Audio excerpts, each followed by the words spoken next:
स्वामी समर्थ. नमस्कार. सातारा मेजवानीमध्ये आपल्या सर्वांचं खूप खूप स्वागत आहे. आज आपण आवळ्याची चटणी करणार आहोत. आवळ्याच्या चटणीसाठी जे जे साहित्य लागणार आहे ते आपण पाहूया.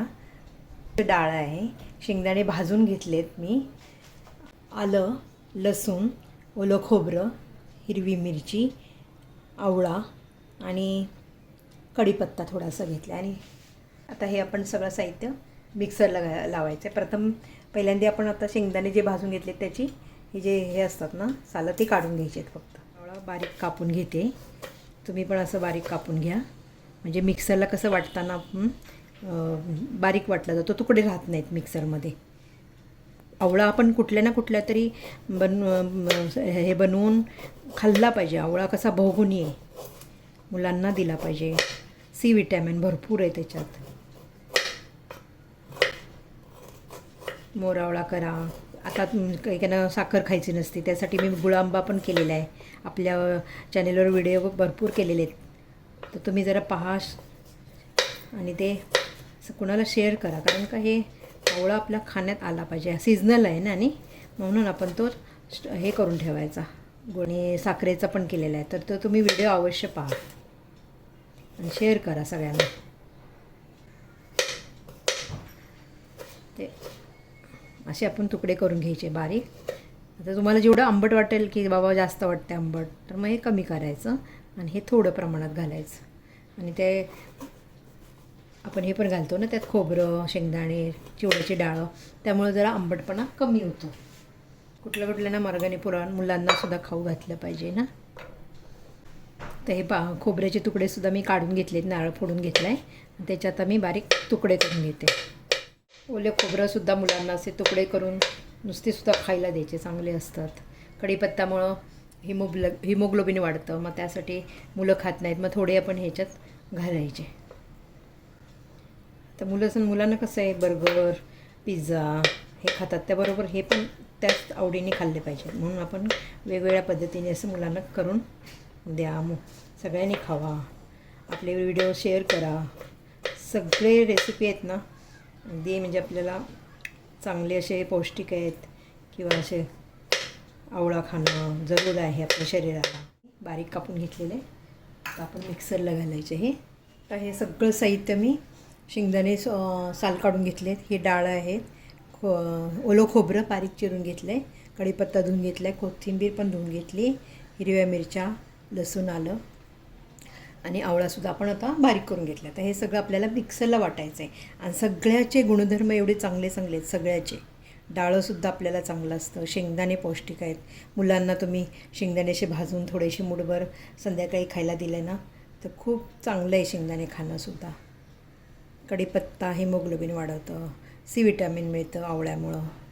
हे मुलांना असे तुकडे करून थोडेसे चमचाभर किंवा असे खायला द्यायचे. हे सुद्धा हिरवी मिरची, लसूण, प्रत्येक गोष्टीचा गुणधर्म वेगवेगळा आहे.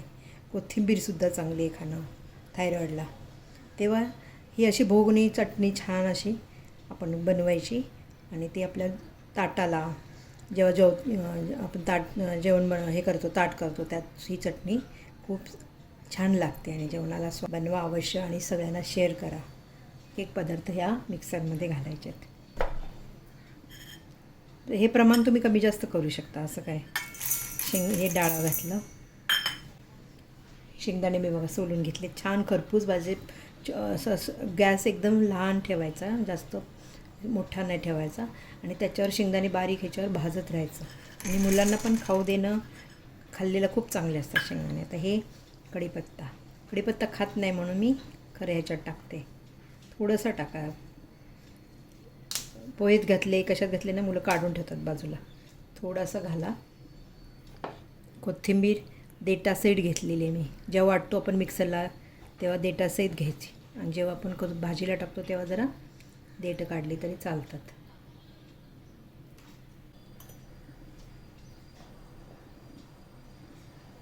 आणि तुम्हाला आवडलं असतं तर लाईक करत जा जरा, बरं वाटतं. एवढे व्हिडिओ करतो आहे, ह्याची खूप हे असते बनवताना. आपल्याला वाटतं सगळ्यांनी लाईक करावं, शेअर करावं, सगळ्यांपर्यंत ह्या आपल्या रेसिपी जाव्यात म्हणून मी.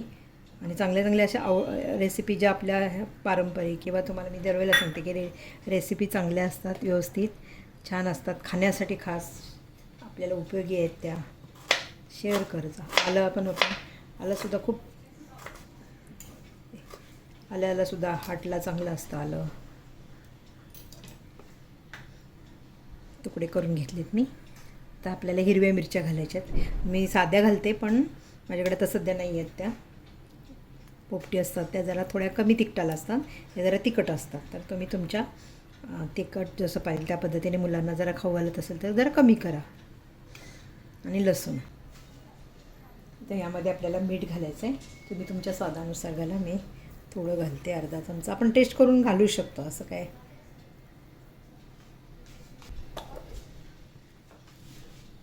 मिक्सरला आपण बारीक वाटून झालेलं आहे. थोडं मी पाणी घालून, म्हणजे छोटी अर्धी वाटी मला पाणी लागलं, त्यात पाणी घालून व्यवस्थित वाटून घेतलेले आहे, पाहू शकता तुम्ही. आणि जरा मी टेस्ट पण केली, खूप सुंदर आणि एकदम मस्त छान असे सुपर झालेले आहे. तर तुम्ही नक्की ट्राय करा. आणि बहुगुणी आहे एकदम आवळा चटणी. भरपूर त्याच्यात ओलं खोबरं आहे, शेंगदाणे. तर जरूर करा तुम्ही. आवडली तर मला कमेंटमध्ये सांगा आणि लाईक पण करा. आता ही मी वाडग्यात काढून घेते. आता ही जर ह्याला तर तुम्ही फोडणी दिली मोहरी आणि तेलाची तरी पण छान लागते. अशी सरसरीत छान असे झाले, मस्त टेस्ट खूप छान झाली. हिरव्या मिरच्या जरा मी ह्या वेळेला डार्क घातल्यात, त्यामुळे अजून चव खूपच छान झाली. मुलांना पण आवडेल, कारण आंबटपणा जाण्यासाठी हे आपल्याला सगळे पदार्थ घालायचे आहेत. कारण आवळा खाल्ला जात नाही नुसता ना, म्हणून अशी भोगोणी चटणी बनवली आहे. छान. तेल गरम करून घेतलं 1 चमचा. नेहमी 1 चमचा तेल गरम करून घ्यायचं गॅसवर, आणि मग फोडणीच्या इथं आपण मोहरी टाकायची. मी थोडीशी टाकलेली आहे. तेल चांगलं तापलेलं आहे. आधी 2-3 दाणे असे टाकून बघायचे तापले का, आणि मग इकडं घ्यायचं आपण. आणि मग ह्याच्यावर ह्यामध्ये आपण मोहरी घालायची. तर पाहू शकता मी आता तेल गरम केलेलं आहे, ह्यात घालते. कढीपत्ता पण घालते, थोडासा आहे धुतलेला.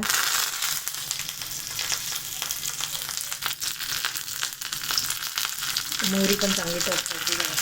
आणि तेल चांगलं तापलं ना, नुसतं ह्याच्यावरती आता खुसखुशीत कढीपत्ता झाला आहे छान. मोहरी पण चांगली भाजली. तर आपण ह्याबरोबर असं चटणीवर असं छान मस्त पसरून ठेवायचं. खूप सुंदर, खूप छान लागते चटणी. अवश्य करा तुम्ही. पौष्टिक आहे म्हणून मी तुम्हाला सांगते. दरवेळी माझ्या रेसिपी अशा सगळ्या असतात, आणि मी ज्या घरात पदार्थ बनवते ना ते तुम्हाला मी शेअर करत असते. आमच्या घरात खूप आवडतात असल्या चटण्या. भरपूर चटण्या आहेत माझ्याकडं. मोसंबीची चटणी मी तुम्हाला दाखवली आहे. मी व्हिडिओ बघत नाही आहे, पहा नुसतं.